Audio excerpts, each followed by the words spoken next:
Well, Vanderbilt, got a very special treat for you today. We have Michael and Lisa from the Vanderbilt University Speakers Committee from Vanderbilt's Programming Board. Welcome. Thank you. Thank you. So you guys have someone very cool coming in speaking, am I right? We do. Next week, October 9th, it's a Tuesday, we have Azar Nafisi. She's the New York Times #1 best-selling author of Reading Lolita in Tehran. She was born in Tehran, and her mom was one of the first female members of parliament. Her dad was the mayor of Tehran. She then ended up studying in the UK and then came to the US and got her doctorate at University of Oklahoma in English literature and returned to Tehran in 1979, right as the Islamic Revolution started. And her whole book and story is about that experience of teaching literature in Tehran, often banned literature that the government didn't want to be taught. And ultimately she did hold a secret book club where women would come and they would read banned Western literature like The Great Gatsby. There's a great scene in the book where they put The Great Gatsby on trial. It's the Islamic Revolutionary Guard against the book. It's a wonderful book and story about the power of literature. That's very cool. And how'd you guys come to choose her? Well, basically the way that Speakers Committee works is it's a lot of brainstorming. So we have this committee of about 16 members, and we meet once a week, and people just throw out names. So she's one of our special interest speakers. We do Impact in the spring, which is more politically focused. But we just brainstorm, and she's been a name that we've talked about quite often. She's a great woman. She's actually a professor at the Johns Hopkins Institute in DC. So she's brilliant. She's going to be great. So yeah, it was just kind of a process of throwing out names and seeing, who was interested in coming to Vanderbilt. So yeah. That's very interesting. Interesting that you guys kind of just get curious. Is like I'm imagining you guys in a room pitching ideas to one another. How early in advance do you guys actually begin that process and vetting a speaker to bring to Vanderbilt? But yeah, it just depends kind of on. We started at the end of the spring last year. We came up with a bunch of names.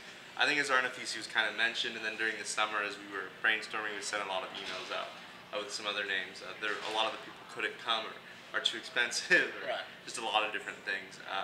But we thought that she would really bring a unique perspective to campus with Iran so much in the news right now as well. To have her here is going to be exciting. Absolutely. So does the relevance of a certain issue definitely come into play when you guys are selecting people that you bring in? Yeah, for sure. I mean, what we like to do is bring people that students are ultimately going to want to listen to. So last year we brought Michael Moore and Catherine Stockett, big thing with like the help and everything. So the student interest in kind of hot topics on campus and even in politics or what's going on nationally or even in Nashville is something that we definitely take into consideration.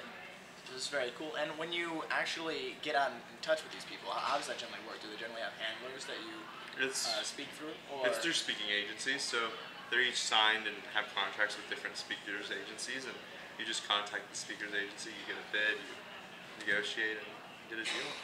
Very cool. Very cool. Yeah. I imagine you guys probably get to meet a lot of cool people when you do something like this. Yeah. How would you compare some of them? Like say a Michael Moore. How is he in person? Well, Michael's actually gone in the fall, but he was very eccentric and fun.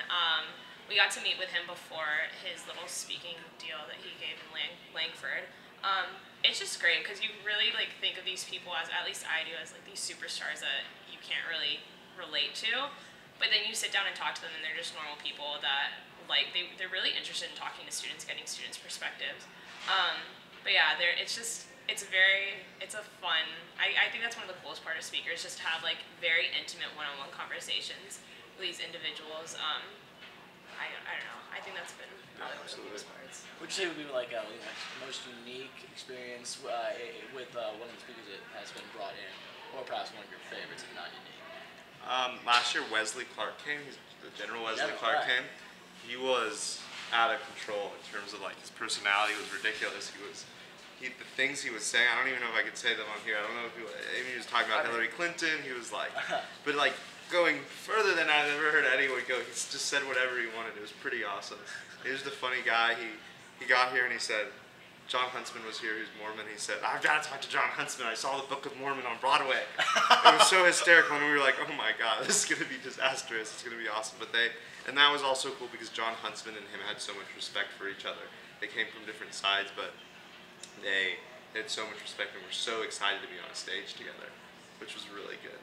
That is cool. That is cool. And just kind of a wild experience to be able to Yeah. say you've had. With And he swims every morning, so we had to have the Vanderbilt gym opened early so that before his flight left, he could swim. And he invited someone from the speakers committee to swim with him because he's in ROTC. And so he said, and he's a swimmer, and he came out and he was like, oh, you've got to join me in the morning. So I was excited. That's very cool. So you guys want to grab one of the naval cadets, something like that, take them out into the pool, or? Yeah. Oh, I'm sorry. In our speakers committee? What was the question? What was the question? Oh, no, I was asking who swam with him. Oh, it was David Waits. Okay, very cool, very cool. Yeah. Okay. A rare experience, get to go swimming with the general. Yeah. Yeah. 4-star general. That's it's not something you do every day. That's cool. So it's just awesome all the speakers you guys are bringing in. And in addition to the upcoming engagement, you guys have a whole series coming up soon. Am I right? Yeah, so we launched last Thursday election series with the Political Science Department, the First Amendment Center, and the Center for the Study of Democratic Institutions. So last Thursday was Amy Walter, who's the ABC political director. She was on stage with John Siegenthaler, who's basically a monument in politics. I mean, he's one of those people. He has his own building named after him, and he's still alive. Like he's amazing. So they were there. Next, on October 16th, the week after Nafisi, Fred Davis is coming, and he was he was the media campaign strategist for both McCain and Bush. He did a bunch of different campaign ads for them. He also did the famous I'm Not a Witch for Christine O'Donnell. That was a famous political ad, and he's done a couple other, the Demon Sheep ad. The Obama, he's just a celebrity ad is his. Yeah, so he's going to be interesting. And then that Thursday we have John Meacham coming in, and he was former editor of Newsweek. He's currently the vice president at Random House. He's a Pulitzer Prize winning author. So he's going to be on stage having a discussion with Siegenthaler, and we just really want to just kind of talking about the election right before people go out and history. He's written books about Andrew Jackson, and he has a new book coming out on Jefferson, so he'll speak about those and how they relate to the election. And so it's going to be awesome. We have some great people coming. It's very cool. And you mentioned that some of those will be kind of like a discussion, almost as opposed to just a regular. So I don't know if John Siegenthaler. I don't know if you know who he is, but he's there's the John Siegenthaler First Amendment Center. He was with the Tennessean for 43 years. He was the founding editor of the USA Today. He was even, this is the coolest part, he was the negotiator between the Alabama governor and the U.S. government during the freedom rides.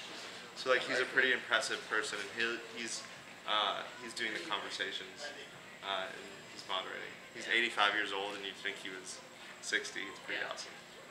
That is awesome. So that's always a kind of a treat to have coming up. And for these events, do you need tickets, or do you just show up at the door and see if you can grab a seat? Well, for Azar Nafisi, which is on October 19th, you can actually get free tickets for Vanderbilt students and staff here at the Surratt box office. For anyone else out of the Vanderbilt, not in the Vanderbilt community, it's $10, and for non-Vandy students, it's $5. For the election series, it's just kind of an open forum. Whoever wants to go. There is limited seating. About 130 people can go. But yeah, you just show up at the First Amendment Center, and there's a reception and everything beforehand.